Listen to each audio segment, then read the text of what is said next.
pastor Augusto Nicodemos, comenta sobre o afastamento do pastor cristão Philip Yancey, ao revelar que traiu a esposa por 8 anos. Ele confessou publicamente que vinha mantendo um relacionamento extraconjugal há 8 anos com uma mulher casada.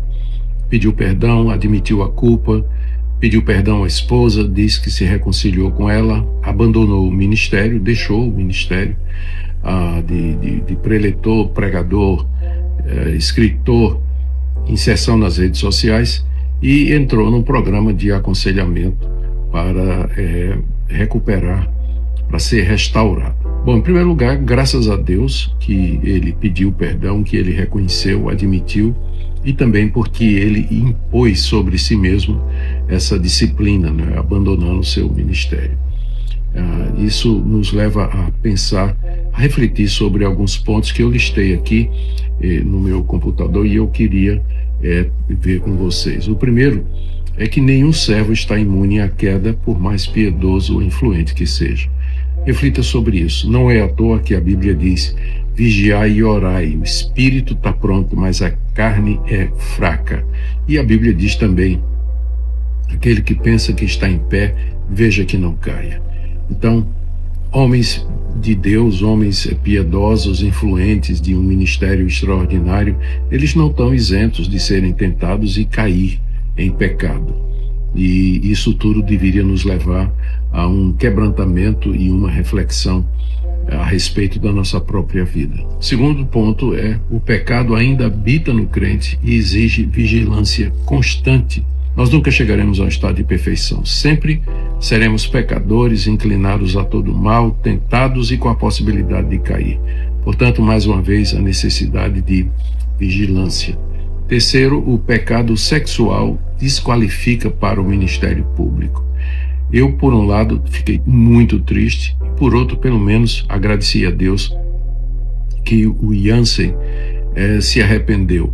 E ele mesmo tomou a iniciativa de sair do ministério público, de sair das suas atividades. Ele reconhece que o adultério, ele reconhece que o pecado cometido o desqualifica como pastor. Agora, o próximo ponto: a glória de Deus e o bem da igreja estão acima da reputação do líder. Nós devemos zelar pela glória de Deus e pelo bem da sua igreja. Isso significa que, se a gente tiver que escolher entre a reputação da igreja, a glória de Deus e o bem do evangelho e o nome de Yancey, vocês já sabem a resposta, não é? Acima de tudo, a glória de Deus e o bem da sua igreja. Isso me leva a outro ponto. A igreja a que ele pertence é uma igreja que é uma igreja pequena, de uns 30 membros. Ele fez isso de propósito para evitar o assédio, mas é uma igreja, ele é membro dessa igreja e ele deveria passar por um processo disciplinar, não é? Ele se aplicou essa disciplina, mas a igreja a que ele pertence deve proceder a um processo disciplinar para deixar claro que os evangélicos, eles não concordam com isso aí. E me leva ao último ponto que eu quero trazer. A queda do Yancey, o pecado que ele cometeu, traz vergonha para todos os evangélicos, sem dúvida nenhuma, mas em momento nenhum desqualifica a nossa mensagem. A mensagem da graça foi pregada por ele. A mensagem sempre é maior do que o mensageiro.